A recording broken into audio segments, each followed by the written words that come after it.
ஓம் முருகா போற்றி, கந்தா போற்றி, கடம்பா போற்றி, கதிர்வேலா போற்றி, அறுபடை வீடு கொண்ட முருகப்பெருமானே போற்றி போற்றி. என் செல்லமே, என் செல்ல குழந்தையே, இதோ நீ போராடி கொண்டிருக்கும் பிரச்சனை ஒரு அதிசயத்தில் முடியப் போகுது என் செல்லமே. ஆம், இது முருகப்பெருமானின் அருள் வாக்கு, சத்திய வாக்கு. இந்த முருகப்பெருமான் சொல்வதை நம்பிக்கையுடன் கேள், நிச்சயமாக நடக்கும். முருகனுக்கு அரோகராய் என்று பதிவு செய்துவிட்டு கேள். வாழ்க்கையில் உள்ள அனைத்திற்கும் இரு வழிகள் இருக்கும். அப்படி இருக்கையில் உன் பிரச்சனைகளுக்கான காரணங்களுக்கும் அது வந்த வழியையும் நான் அறிவேன். வந்த பிரச்சனை என்றும் உனக்கு நிலைக்கப் போவதில்லை. நான் சொல்வது சரிதானே? அப்படி இருக்கும் பட்சத்தில் நிலையில்லாமல் இருக்கும் விஷயத்திற்கு ஏன் உன் பொக்கிஷமான நேரத்தை தொலைத்து கொண்டிருக்கிறாய்? அவைகள் வந்த வழியே செல்லப் போகிறது. ஆனால் அவைகள் உன் மனதில் ஏற்படுத்திய பக்குவம், அனுபவம், எப்படி நடந்து கொள்ள வேண்டும் என்ற பாடம் என எல்லா நல்ல விஷயங்களையும் உனக்கு புகட்டி உள்ளதல்லவா? ஒரு குழந்தை எழுந்து நடக்க பயிலும்போது 1000 முறை கீழே விழும்.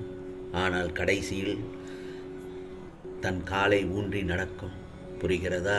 அவற்றை போலவே தான் நீ கீழே விழலாம், ஆனால் அது எழுந்து நிற்பதற்கு என்பதை புரிந்துகொள். எந்த சூழ்நிலையிலும் தைரியத்தை மட்டும் கைவிட்டு விடாதே. உனது நம்பிக்கையை திடப்படுத்தவே தான் நான் அவதரித்திருக்கிறேன் இந்த முருகப்பெருமான். உனது நல்வாழ்விற்கு நானே பொறுப்பு என் செல்லமே. முடிந்தவரை உதவி செய், நிச்சயமாக உதவி செய். அந்த பலன் உனக்கு நல்லதொரு விதமாக உன்னை தேடி நல்லதொரு புண்ணியமாக உன்னிடத்தில் வந்து சேரும். எவன் ஒருவன் உன்னை நாடி உதவி கேட்கிறானோ தயங்காதே. நீ உனது பிள்ளைகள் பற்றியோ குடும்பத்தை வழி நடத்துவது பற்றியோ கவலைப்படாதே. தெளிந்த மனதோடு இரு. சில நேரங்களில் குழம்பி விடுகிறாய், சில நேரங்களில் தடுமாறுகிறாய். எதிர்காலத்தை பற்றிய பயம்தான் உனக்கு. நமது எதிர்காலம் என்ன நிலைமைக்கு என்ன ஆகுமோ என்ற கவலை உனக்கு. கவலைப்படாதே. இந்த முருகப்பெருமான் நான் இருக்கும்போது எதற்கான வீண் கவலை உனக்கு? அனைத்தையும் நான் சீர்திருத்துவேன். இதோ நான் உனது இல்லத்திற்கு வந்து குடிபுகுந்து கம்பீரமாக அமர்ந்திருக்கிறேன் அல்லவா? கர்வம் உள்ளவர் எவரையும் என் அருகில் சேர்க்க மாட்டேன். அடிக்கடி நான் சொல்வது ஒன்றுதான், விரைவில் உயர்ந்த நிலைக்கு வரப்போகிறாய் என்றுதான். முருகா முருகா என்று என்னை சரணடைந்த என் செல்ல பிள்ளையை நான் ஏமாற்றுவேனா? உன் வாழ்க்கையில் நடக்கும் விஷயங்களும் இப்படி நடப்பதற்கும் உன்னுடைய அவசரமான முடிவுதான் காரணம். அவசரப்படாதே என் செல்லமே. அவசரப்படாமல் கொஞ்சம் நிதானமாக யோசனை செய்து பார். பொறுமையாக இருந்து நல்லதொரு முடிவை செய். ஒருவர் உன்னை கஷ்டப்படுத்தினால் அவர்களை விட்டு நகன்று விடு. அவர்களுக்கு எந்த பதிலையும் சொல்லாதே. இதை நான் உனக்கு பல முறை சொல்லியிருக்கிறேன். அப்படியும் நீ பேசினால் உன் மனம் ஏற்கனவே வலியால் இருக்கும். அந்த வலி உன் மனத்தை இறுக்கி வார்த்தைகளால் அது வெளிப்படுத்தும். அது கடைசியில் ஏதோ கோபமாக காட்சியளிக்கும். புரிகிறதா? அந்த கோபம் உன்னை பல பேர் சொல்லும் கோபக்காரனாக உன்னை பழி சொல்லாக்கி விடுவார்கள். கவலைப்படாதே, அது உன் தவறு இல்லை. ஆனால் அது கோபமாய் வெளிப்படச் செய்யும் கோபம் தவறு அல்ல. அது அடுத்தவர்களை வார்த்தைகளால் காயப்படுத்துவதுதான் தவறு என்று கூறுகிறேன். மேலும் உன்னை அவர்கள் கோபத்துக்கு உரியவர் என்று சித்தரித்து உன்னை விட்டு விலகி போய் விடுவார்கள். அந்த சமயத்தில் உனக்கு கெட்ட பெயர் ஏற்படும். அதனால்தான் நான் சொல்கிறேன், கோபம் வரும் நேரத்தில் முருகா முருகா முருகா என்று என் நாமத்தை உச்சரித்து கொண்டே இரு. அது உன் மனதை சரி செய்யும். நான் இப்படி நடந்து கொண்டேன் என்று கோபமா என் மேல் என்று தானே கேட்கிறாய்? என் செல்லமே, நான் கோபப்பட மாட்டேன். என் உயிராய் உன்னை நினைக்கிறேன். அப்படி இருக்கும் பட்சத்தில் உன்னை எப்படி நான் கோபத்தால் காயப்படுத்துவேன்? நிச்சயமாக உன் மீது நான் பரிவு.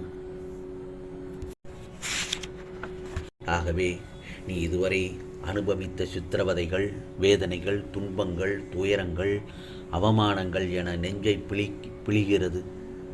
மற்ற எல்லாவற்றிலையும் நான் கேட்டதை கொடுத்தார். ஆனால் இந்த ஒன்றை மட்டும் வருடக்கணக்கில் காக்க வைக்கிறாரே என்று என் மீது நம்பிக்கை மட்டும் இழந்து விடாதே. என் செல்லமே, எல்லாம் இப்படியே இருந்துவிடும் என்று எண்ணிவிடாதே. உனது வினைகள் எல்லாம் முடியும் தருவாயில் அது அப்படியே இருக்கும். இனி அப்படி இருக்க விடமாட்டேன். இதோ என்னுடைய ஆசீர்வாதம் இப்போது உனக்கு கிடைத்து விட்டது. எனவே நீ உற்சாகமாக இரு. நீண்ட வருடங்களாக ஏங்கி வேண்டி நின்றது மிக விரைவில் உன் கையில் வந்து விழப்போகிறது. அதை நிராகரிக்காமல் பெற்றுக்கொள்ள தயாராக இரு என் செல்லமே.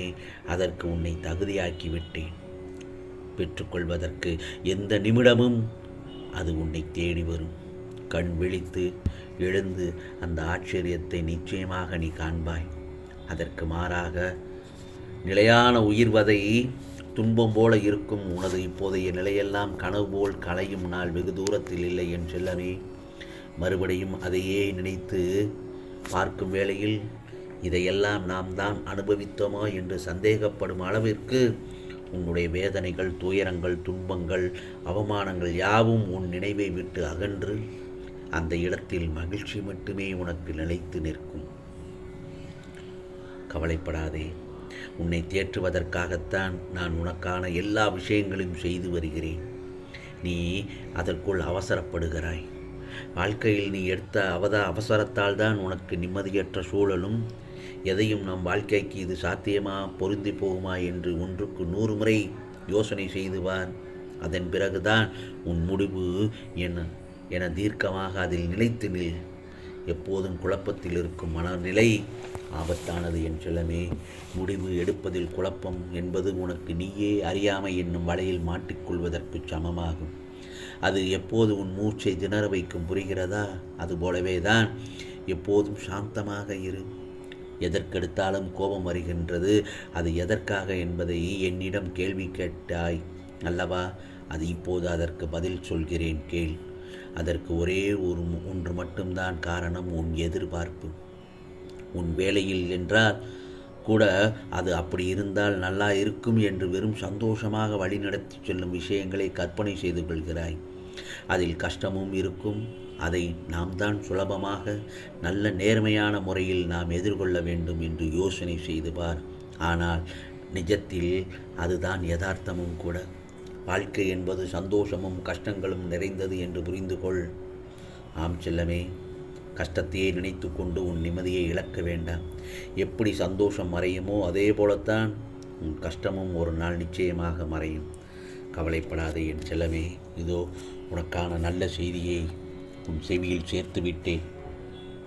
இன்னும் சில நேரத்தில் நல்லதொரு அதிசயங்கள் நடக்கப் போகிறது.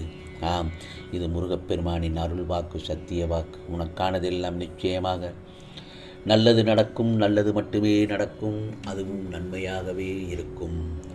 ஓம் முருகா போற்றி. ஓம் கந்தா சரணம். ஓம் முருகா சரணம்.